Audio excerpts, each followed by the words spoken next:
les entreprises, l'industrie. Dans le domaine médical, voici maintenant les biotechnologies. Il s'agit de préparer nos futurs médicaments avec des cellules organiques, qu'elles soient végétales, animales ou humaines. Ce sont de puissants calculateurs informatiques, bien entendu, qui sont à l'œuvre. Là aussi, l'État entend donner un appui dans un domaine où la France s'est déjà lancée et a déjà fait ses preuves. C'est le cas du Génopole d'Evry, où 21 labos et 73 PME s'activent sur nos médicaments de demain. Une révolution pharmaceutique est littéralement en marche. Sur place, Maxime Vautier et Wan Guyenman.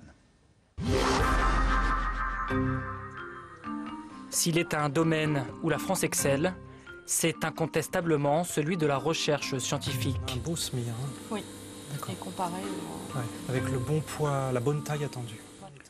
Dans son laboratoire, Joël Crouzet innove et travaille sur un vaccin capable de booster les défenses immunitaires de l'organisme face aux attaques du virus du sida.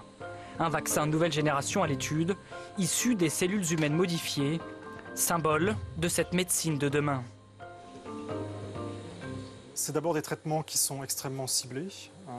On vient de le voir, prendre des cellules à un patient, les modifier génétiquement pour corriger un défaut et lui réinjecter. C'est un traitement qui ne peut s'appliquer qu'à chaque patient. Ensuite, il faut le dupliquer patient par patient. Deuxièmement, un traitement qui est beaucoup mieux toléré puisque c'est du vivant, pour être très schématique, qu'on remet dans du vivant.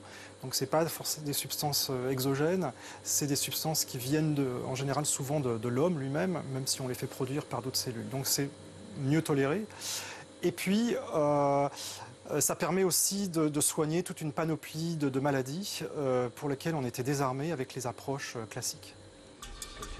La biotechnologie médicale, secteur d'avenir. À Évry, dans l'Essonne, on l'a bien compris. Au Génopole, ce sont pas moins de 21 laboratoires et 73 PME qui se sont installés ici depuis plus de 15 ans, dans une sorte de vallée du génétique. Très orientée sur les travaux de recherche, cette vallée s'est bâtie grâce aux fonds publics. Elle reçoit plusieurs dizaines de millions d'euros par an de l'État et des collectivités locales comme la région, partenaires privilégiés. Le généton et tout ce qui tourne autour est devenu aujourd'hui probablement un des facteurs d'avenir les plus importants, à la fois pour l'avenir de l'humanité, des malades, etc., mais aussi de la compétitivité de notre territoire. Donc on investit à peu près un cinquième du contrat de plan global de toute l'Île-de-France sur ce secteur. Allez Jean-Paul, pas trop hein. Une manne qui lui permet de s'agrandir. Ce matin, avec les élus locaux, le président du Génopole pose la première pierre d'un bâtiment qui contribuera à l'expansion du secteur des biotechnologies médicales. C'est le lien, le chaînon entre la recherche la plus fondamentale et l'hôpital et le lit du malade. C'est là où seront mis en place les nouveaux protocoles, seront définis les nouveaux protocoles thérapeutiques pour la médecine de demain. C'est une étape importante pour les... Une étape essentielle. Essentielle pour concrétiser les travaux de recherche.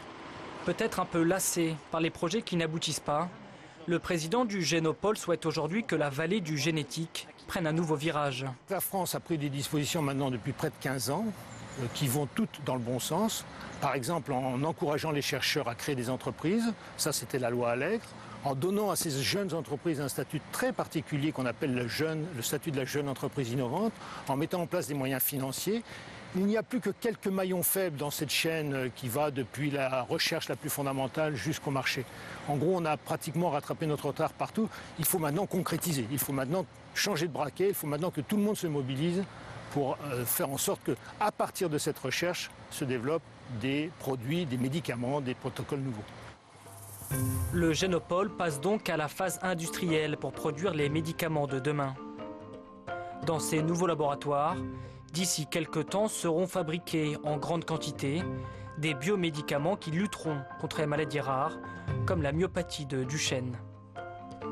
Nous sommes un des leaders mondiaux dans notre domaine, à la fois en termes de capacité, en termes de compétences. Nos collaborations sont des collaborations internationales. Nous sommes contactés par des laboratoires étrangers qui veulent venir collaborer avec nous. Donc aujourd'hui, nous sommes extrêmement compétitifs et cette compétitivité, il faut absolument qu'on la conserve, il faut qu'on la développe parce que ce qui est en jeu, c'est notre capacité à aller le plus rapidement possible vers des médicaments pour les malades. Mais ce qui est en jeu aussi au plan économique, c'est la maîtrise de cette filière ici, sur le territoire national, garder notre indépendance pour la production de ces médicaments à forte valeur ajoutée et qui sont des médicaments de l'avenir. On estime que d'ici 10 ans, 80% des médicaments seront issus de ces biotechnologies médicales. Tout ça est passionnant, ça